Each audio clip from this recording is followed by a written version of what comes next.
Ассаламу алейкум, кыргыз элим, амансыздарбы? Кутмандуу кечиңиздер менен жалпыңыздарга. Туугандар, видеону толук көрүп коюңуздар, сураныс жалпыңыздардан. Мен 2 жума мурун жумуш боюнча иш чыгарганмын, билесиздер. Көптөгөн мекендештерибиз чалды, жазды, келгендер болду. Анын арасынан алдагандар да болуп атат. Билесиздер, биз азыркы учурда 7 мекендешибиз бизди алдап койду. Бирөөсү Кыргызстандан келбей койду, калгандары келип бул жакта иштеп жүрөт. Бирок биз звонок кылып чалсак, ар кандай номерлер менен чалсак, бизди блок кылып коёт, үнүбүздү уккандан кийин эле. Эми ушундай кудайдан коркпогондор да бар экен. Бир жагынан азыр биз бул жакта чоңдурга уят болуп калдык. Аларды келет деп бул жакта акчалар бөлүнгөн, гостиницалар брон болгон, күндүк эми сурайт экен да, кана келген деп. Ошого биз не деп жооп беришибизди да билбей калдык. Бир жагынан өзүбүздүн мекендештер ушинтип өзүбүздү уят кылсак анда кандай болот билбейм да. Ошого айласыз, аргасыздан кайрылуу кылып атам, туугандар. Туура түшүнүңүздөр. Билет дагы аз акча эмес экен, чоң акча экен. Бул дагы 7 адамдык канча көп акча болот да, туугандар, билсеңиздер керек. Азыр тем более азыр билет сал кымбатыраак азыркы учурда. Аты жөндөрүн айтайын, туугандар. Тааныган билгендер болсо, мекендештери, жердештери болгон болсо, кабарлап койсоңуздар аябай сонун болот эле, силерден сураныч. Же келип туруп бир айтып койбойт, мындай болуп калды, мындай болуп калды. Келип совсем жок болуп кетти, жазбай койду, чалбай койду. Биз чалсак алып атат, бирок үнүбүздү уккандан кийин көптөгөн номер менен чалдык, сразу блок кылып коёт да бизди.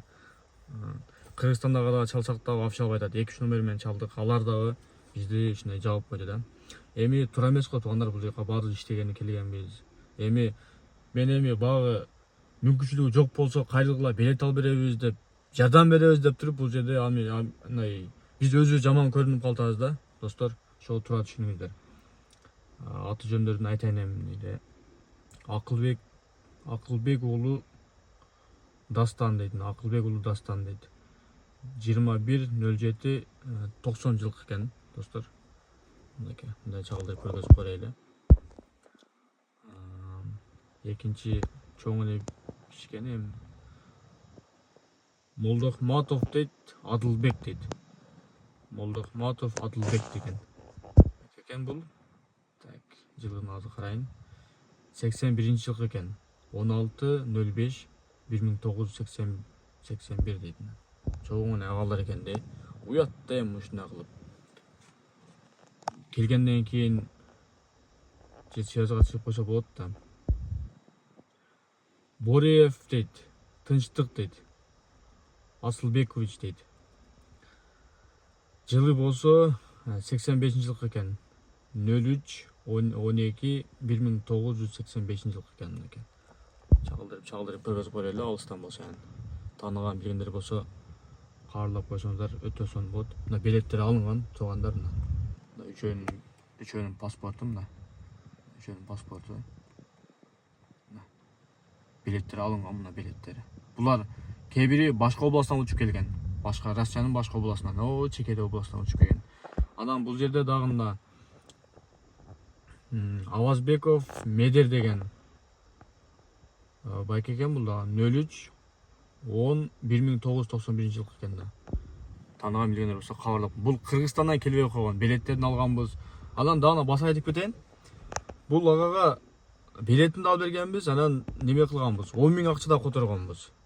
Анан жана башка областтан келгендер дагы кээ бирлерине ошо жол кирабыз жок, аэропортко чейин дегенде 2000-3000ден 5000ге чейин, 10 000ге чейин которгонбуз да. Билетин да алганбыз. Эми кыргыз мекендешибиз деп жардам берели, поддержкалели деп ушундай жардам берсек дагы кайра боорго тээп койду да. Өтө туура эмес да, мекендештер булар эми. Ушинтип мына связга салсак албай атат, жооп бербей атат.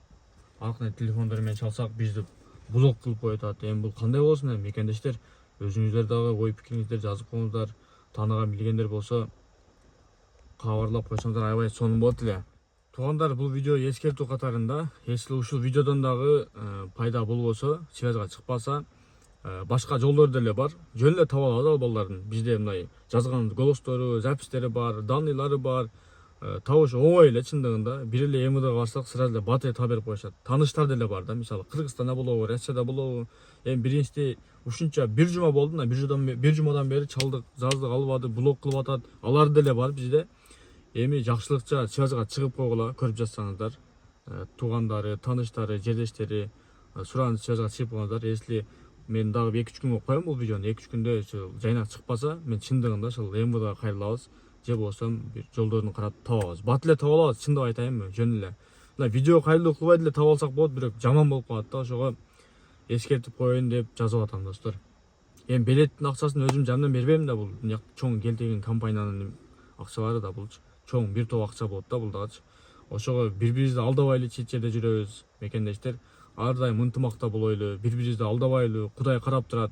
Бирөөнү алдадыкпы, эртең сөз сен өзүң дагы алданасың да. Азыр мошенниктер көбөйгөн. Эми чындыгында ар бир нерсени тактап неме кылып жүрөлү. Анан иши жоктор болгон болсо, видеодон пайдаланып айтып кетейин. Иш бар, официальный, трудовой договор берет, регистрация кылып берет, жатаканасы бар. Өзүңүздөр да келип көзүңүздөр менен көрүп, полностью сүйлөшүп кетсеңиздер болот. Иш жаккан болсо иштейсиздер, жакпаган болсо өзүңүздөрдүн эркиңиздер да. Чет жактан дагы кайрылсаңыздар болот достор. Ассаламу алейкум. Видеого лайк басып, группа менен бөлүшүп коңуздар.